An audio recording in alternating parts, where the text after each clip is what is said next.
আক্রমণ শুরু করে আর মানুষেরা এদিক ওদিক ছুটতে থাকে আর আগুনে ম্যান তার মুখ থেকে আগুন বের করতে থাকে। এই আগুনের দানবের চেহারা ছিল অনেক ভয়ঙ্কর। সে তার মুখ দিয়ে আগুন বের করতে পারত আর যেখানে সেখানে উড়ে যেতে পারত। আর তার এই আক্রমণ দেখে পৃথিবীর মানুষ এদিক ওদিক ছোটাছুটি করতে লাগলো আর আগুনে দানব বিল্ডিং বাড়িঘর শহর তছনছ করতে থাকলো। এইদিকে মায়াকন্যা পৃথিবীতে আসে আর পৃথিবীতে এসে দেখে সেখানে আগুনে দানব পৃথিবী ধ্বংস করছে। আর এটা দেখে মায়াকন্যা আগুনে দানবের সামনে আসে।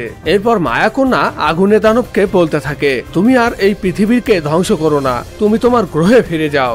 আর এ কথা শুনে আগুনে দানব বলতে থাকে, আমি আমার গ্রহে চলে যাব, তবে তার আগে তুমি যদি আমার 3টি ধাঁধা সঠিক উত্তর দিতে পারো তাহলে আমি চলে যাব, আর তা না হলে আমি এই পৃথিবীকে ধ্বংস করে দেব।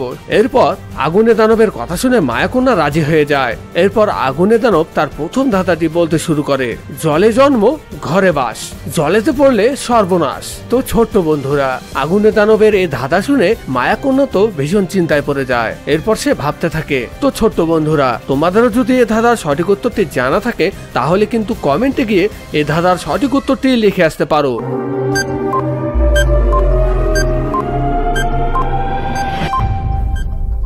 এরপর মায়াকন্যা ভাবতে ভাবতে এ ধাঁধার সঠিক উত্তরটি দিয়ে দিল।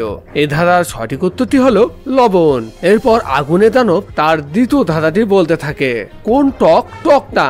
আগুনে দানবের এই ধাঁধা শুনে মায়াকন্যা তো ভীষণ চিন্তায় পড়ে যায়। এরপর সে ভাবতে থাকে। তো ছোট্ট বন্ধুরা, তোমাদেরও যদি এ ধাঁধার সঠিক উত্তরটি জানা থাকে তাহলে কিন্তু কমেন্টে গিয়ে এ ধাঁধার সঠিক উত্তরটি লিখে আসতে পারো।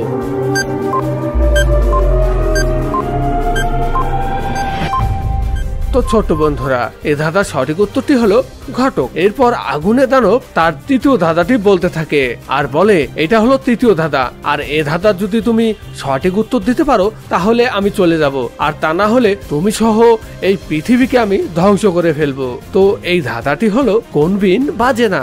আগুনে দানবের এই ধাঁধা শুনে মায়াকন্যা তো ভীষণ চিন্তায় পড়ে যায়। এরপর সে ভাবতে থাকে। তো ছোট্ট বন্ধুরা, তোমাদেরও যদি এ ধাঁধার সঠিক উত্তরটি জানা থাকে তাহলে কিন্তু কমেন্টে গিয়ে এই ধাঁধার সঠিক উত্তরটি লিখে আসতে পারো।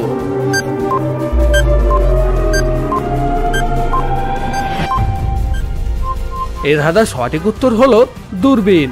এরপর মায়াকন্যা আগুনে দানবের 3টি ধাঁধারই সঠিক উত্তর দিয়ে দিল।